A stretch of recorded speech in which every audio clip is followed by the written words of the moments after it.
नमस्कार, आप देख रहे न्यूज 18। मैं हूं आपके साथ मेनका चौधरी। और बुलंदशहर में झोला छाप डॉक्टर शादाब की हत्या में सनसनीखेज खुलासा हुआ।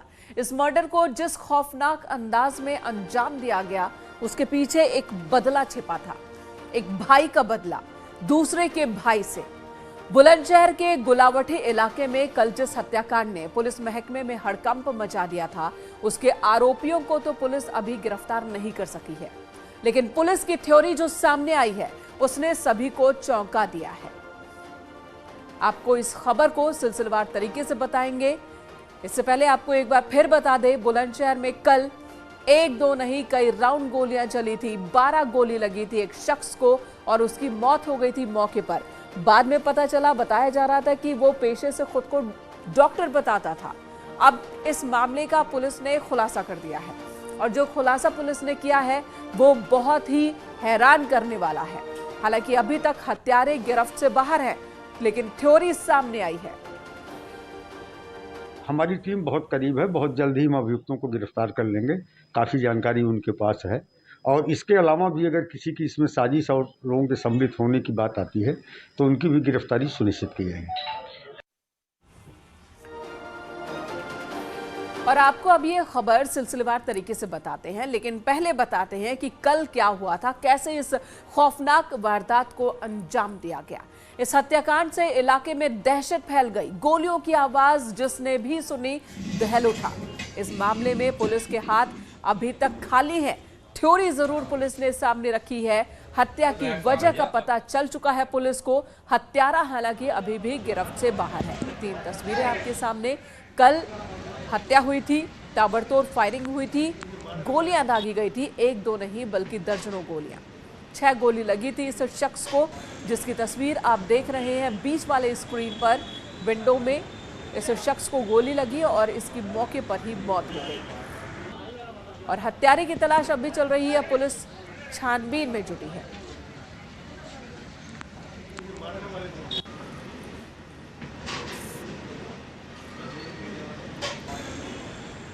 और रविवार को झोलाछाप डॉक्टर शादाब की उसके ही क्लिनिक में गोलियों से भूनकर उसकी हत्या कर दी गई। शादाब पर 31 गोलियां बरसाई गई थी। बुलंदशहर के गुलावटी में डॉक्टर की दिन दहाड़े हत्या हुई है। हालांकि झोलाछाप डॉक्टर था, अपने क्लिनिक में बैठा था और उसी क्लिनिक में घुसकर 4 बदमाश पहुंचते हैं, बाइक से ही आए होते हैं और गोलियों से हमला कर देते हैं।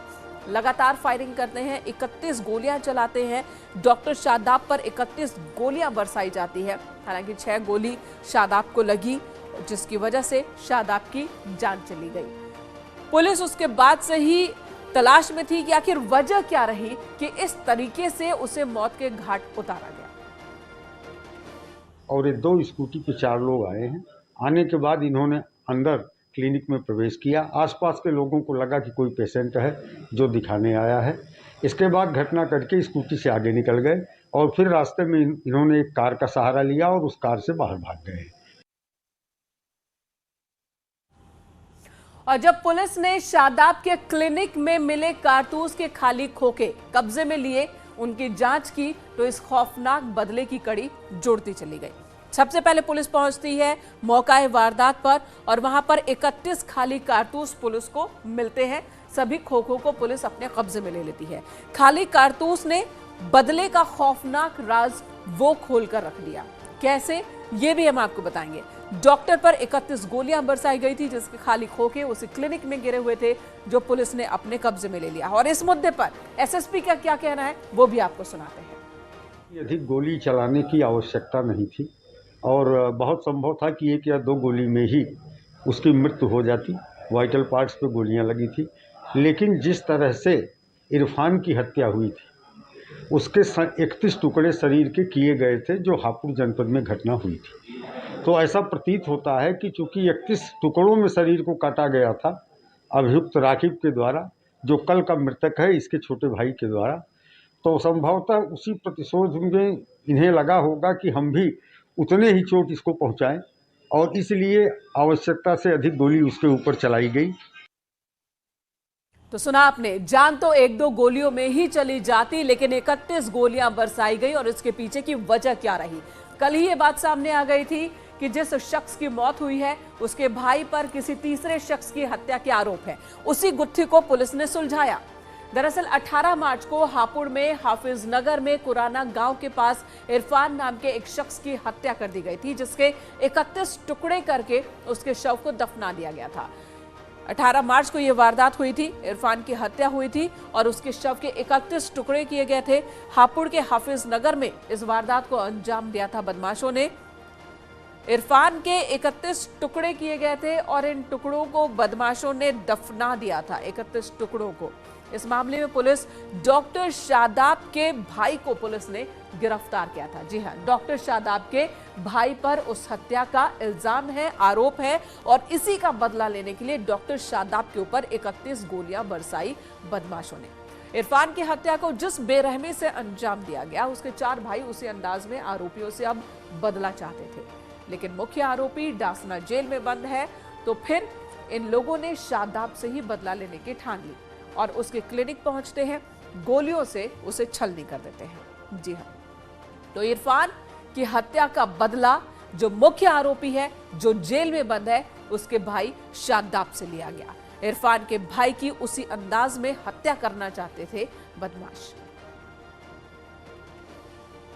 इनका छोटा भाई राकिब, उसने अपने उसी गांव के रहने वाले एक मित्र की हत्या कुछ महीने पूर्व लगभग 31 टुकड़ों में काट करके शव को जमीन के भीतर दफना करके किया था, जिसमें वो जेल में है। और उसी घटना के प्रतिशोध को पूरा करने के लिए उसके भाइयों के द्वारा ये घटना कारित की गई है। जो डॉक्टर थे मृतक, उनके भाई ने पहले हापुड़ जनपद में 18 मार्च को एक मर्डर किया था, जिस मर्डर में जो मृतक डॉक्टर हैं उनके भाई ने 31 टुकड़े किए थे और फिर मौत के घाट उतार दिया था, जिसका बदला लेने के लिए डॉक्टर से 31 गोलियां मारकर डॉक्टर से बदला लिया, क्योंकि ये वही डॉक्टर है जिनके भाई अभी हापुड़ जेल में बंद हैं। और हापुड़ जेल में इसलिए बंद हैं क्योंकि उन्होंने अपने पड़ोसी के हत्या कर 31 टुकड़े कर सबको जमीन में दफना दिया था, जिसके बाद लगातार ये विवाद जारी था। लेकिन इस विवाद का अंत कल हो गया है और जिस तरीके से जो विवाद हुआ था, वो विवाद सिर्फ एक मामूली कहासुनी का था, जिसके बाद 31 टुकड़े किए गए थे।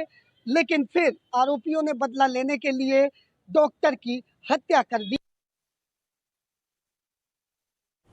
तो 31 टुकड़ों का बदला 31 गोलियां मारकर बदमाशों ने लिया है। हालांकि हत्यारे अभी भी पुलिस गिरफ्त से बाहर है, लेकिन हत्या की गुत्थी पुलिस ने सुलझा ली है। ये मसला बदले का है, ये मामला पूरी की तरह से बदले की भावना से प्रेरित होकर अपराध का है और हत्याकांड इसी वजह से अंजाम दिया गया। जितने टुकड़े भाई के हुए थे, उतनी ही गोलियां बरसाई गई हैं शादाब पर। फिलहाल पुलिस हत्यारे की तलाश में जुटी हुई है और इस वक्त की बड़ी खबर आ रही है, ज्ञानवापी मामले में सुनवाई आज की खत्म हो गई है। बड़ी खबर इस वक्त आ रही है, अब कल होगी इस मामले की सुनवाई। ज्ञानवापी मामले में सर्वे की अगली तारीख का फैसला भी कल ही होगा। इससे पहले अदालत ने वक्त दिया था, सर्वे टीम के लिए कमीशन का गठन किया था, सर्वे टीम का गठन हुआ था और वक्त दिया गया था कि सर्वे करके 10 मई से पहले रिपोर्ट दाखिल करनी है, अदालत के सामने रिपोर्ट रखनी है। लेकिन वो सर्वे हो नहीं पाया क्योंकि लगातार प्रतिवादी पक्ष की ओर से विरोध जताया गया, जिसके बाद सर्वे हो नहीं पाया।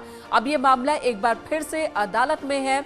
प्रतिवादी पक्ष की ओर से वकील कमिश्नर को भी बदलने की मांग की गई है, उनके निष्पक्षता पर सवाल उठाया गया है और इस मामले में वादी पक्ष की ओर से प्रतिवादी की याचिका को खारिज करने की मांग की गई।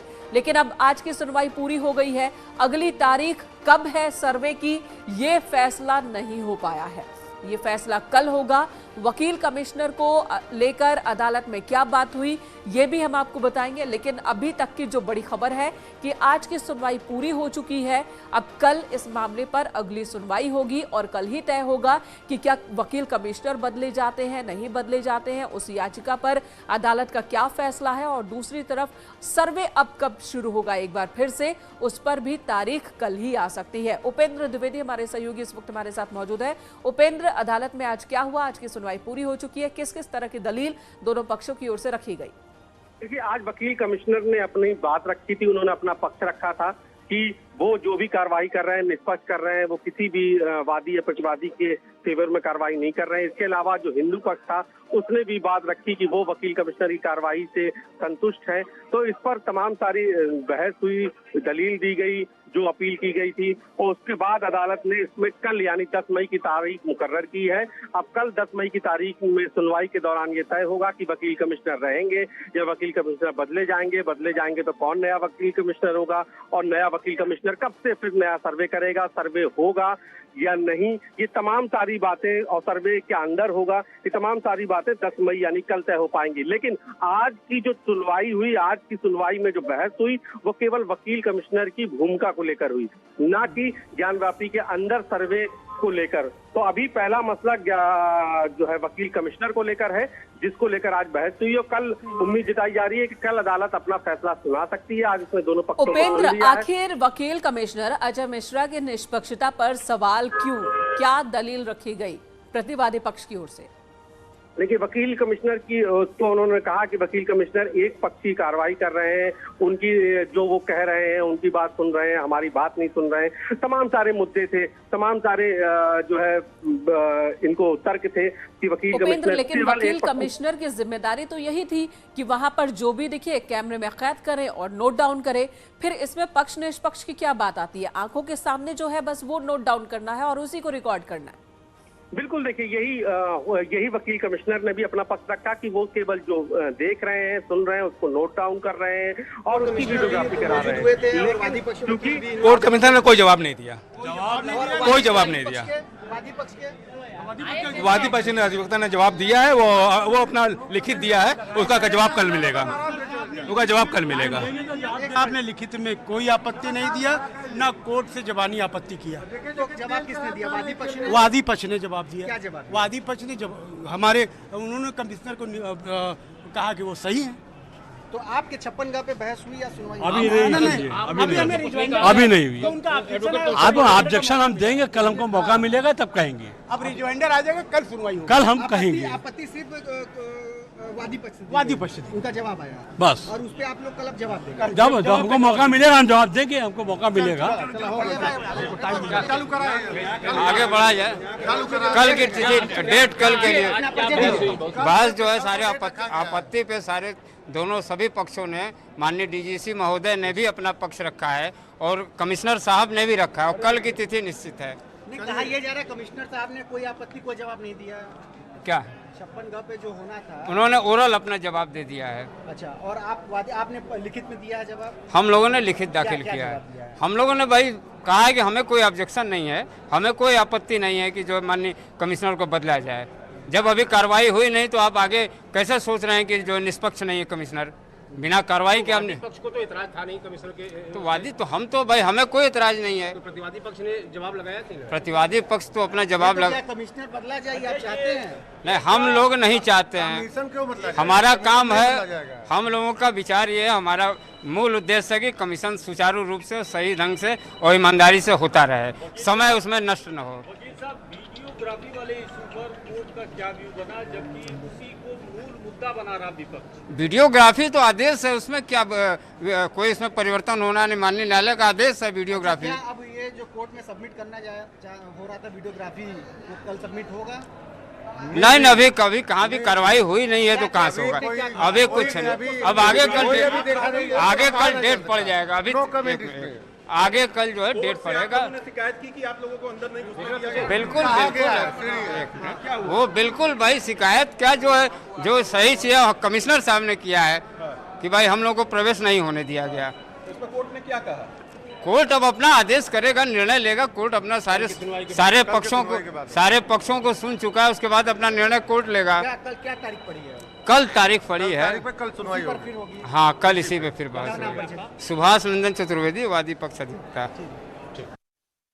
किसी का व्यक्तिगत मुकदमा नहीं है, यह दावा वाराणसी नहीं पूरे विश्व के हिंदू जनमानस की धार्मिक आस्था से जुड़ा हुआ मुकदमा है। इसलिए इसमें अधिवक्ता महोदय ने पक्षकार बनने के लिए अपनी प्रार्थना पत्र दिया और उसी प्रार्थना पत्र में मैंने चंद्रशेखर सेठ एडवोकेट की तरफ से पक्ष रखा। हमारे साथ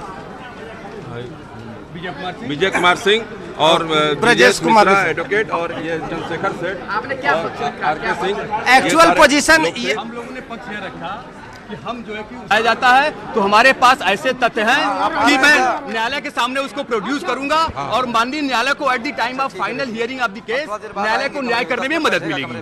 एक्चुअल पोजीशन ये वेबसिटी का सूट है और ऑर्डर 1 रूल 8 CPC के तहत है।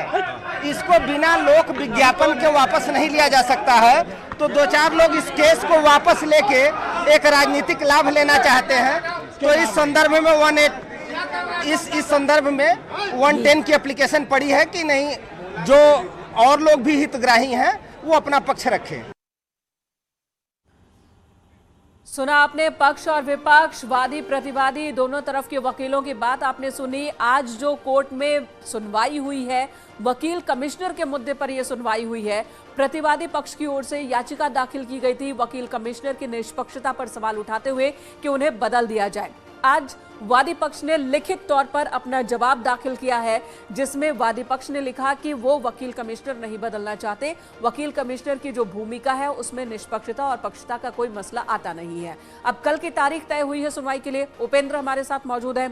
उपेंद्र, कल की तारीख तय हुई है सुनवाई के लिए और अभी तक का जो मसला नजर आ रहा है, इस मसले को देखे जिस तरह से प्रतिवादी पक्ष की ओर से याचिका दाखिल की गई, ऐसा लगता है कि बस इस मामले को और लटकाने की ही कोशिश हो रही है ताकि ये मामला जितना और आगे खींचा जा सके।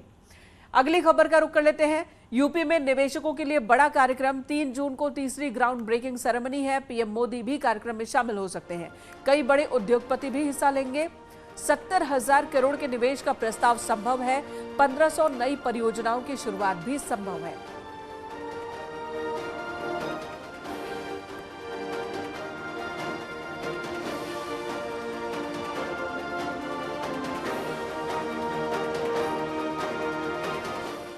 प्रतापगढ़ पुलिस को बड़ी कामयाबी मिली है, जहां 16 से फरार चल रहे 50,000 के इनामी बदमाश को पुलिस ने गिरफ्तार किया है। बदमाश लालता प्रसाद यादव को एसटीएफ और पुलिस की संयुक्त टीम ने महेशगंज इलाके से गिरफ्तार किया। बदमाश लालता पर हत्या का मुकदमा पिछले 16 साल से चल रहा है। 16 साल पहले उसने तत्कालीन ग्राम प्रधान अवधेश वर्मा की हत्या की थी, जिसके बाद से ही वो फरार चल रहा था।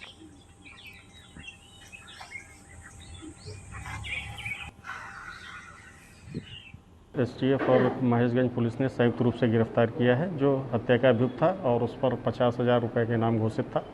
2006 की गांव तिरछा की एक हत्या थी, उसमें वो वांछित चल रहा था लगातार। क्राइम नंबर 8/2006 का। इधर शाहजहांपुर पुलिस ने अपराधियों के खिलाफ अभियान चलाते हुए 72 बदमाशों को गिरफ्तार किया, जिनके पास से अवैध शराब बनाने का सामान और अवैध हथियार बरामद किए गए। इसके अलावा पुलिस ने शराब की कई भट्टियों को हजारों लीटर लहन भी नष्ट किया। एक फोटो यहाँ ऊपर से लगा। नोएडा से बड़ी खबर, जहां पर दिन दहाड़े 6 लाख रुपए की लूट हुई है। 2 बाइक सवार करीब 4 बदमाशों ने इस वारदात को अंजाम दिया। कलेक्शन एजेंट से 6 लाख रुपए की नकदी लूटकर बदमाश फरार हो गए। थाना 113 क्षेत्र का ये मामला है।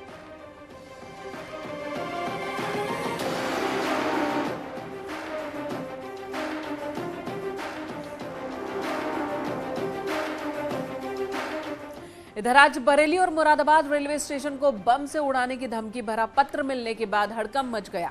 पत्र भेजने वाले शख्स ने खुद को आतंकी संगठन जैश ए मोहम्मद का एरिया कमांडर बताया है कि वो जैश ए मोहम्मद का एरिया कमांडर है। धमकी भरा लेटर मिलने के बाद रेलवे स्टेशन की सुरक्षा बढ़ा दी गई। पूरे स्टाफ को सतर्क कर दिया गया और स्टेशन पर चेकिंग के निर्देश बढ़ा दिए गए।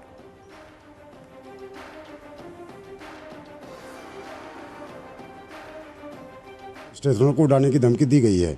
हम इस विषय पर सारा अपना स्टाफ सतर्क कर दिया गया है और BDSP हमने बुलवाया है। अभी पूरे स्टेशन की चेकिंग करवाने वाले हैं हम, और पूरे स्टाफ को हाई अलर्ट रखा हुआ है हमने। बरेली रेलवे स्टेशन पर सुरक्षा बढ़ाने का दावा किया गया, लेकिन रेलवे स्टेशन के एंट्री गेट पर न तो मेटल डिटेक्टर ही लगा है और न ही यहां पर सुरक्षा की कोई व्यवस्था है। जायजा लिया हमारे सहयोगी हरीश शर्मा ने। बरेली रेलवे जंक्शन को बम से उड़ाने की धमकी खत मिलने के बावजूद भी पुलिस अलर्ट मोड पर नहीं है। इस वक्त मैं खुद बरेली जंक्शन पर मौजूद हूं और आप तस्वीरों में साफ तौर पर देख पा रहे हैं कि यहां पर चेकिंग के नाम पर मेटल डिटेक्टर जैसी सुविधाओं का भी ध्यान नहीं रखा गया है। बेरोक टोक लोग आ जा रहे हैं और सिर्फ बैग स्कैनर यहां पर लगाया गया है। तो निश्चित तौर पर जिस तरीके से हाई अलर्ट करने की बात की जा रही थी वो सिर्फ कागजों की बात की जा रही है, लेकिन अभी तक सुरक्षा के मामले में यहाँ पर कोई हाई अलर्ट नहीं है। लेकिन पुलिस के अफसर हाई अलर्ट पर रहने की बात जरूर कह रहे हैं। कैमरामैन अजय शर्मा के साथ हरीश शर्मा, न्यूज़ 18 बरेली। यहाँ रुकेंगे एक छोटे से ब्रेक के लिए, खबरों का सिलसिला जारी है। आप देख रहे हैं न्यूज़ 18 उत्तर प्रदेश उत्तराखंड।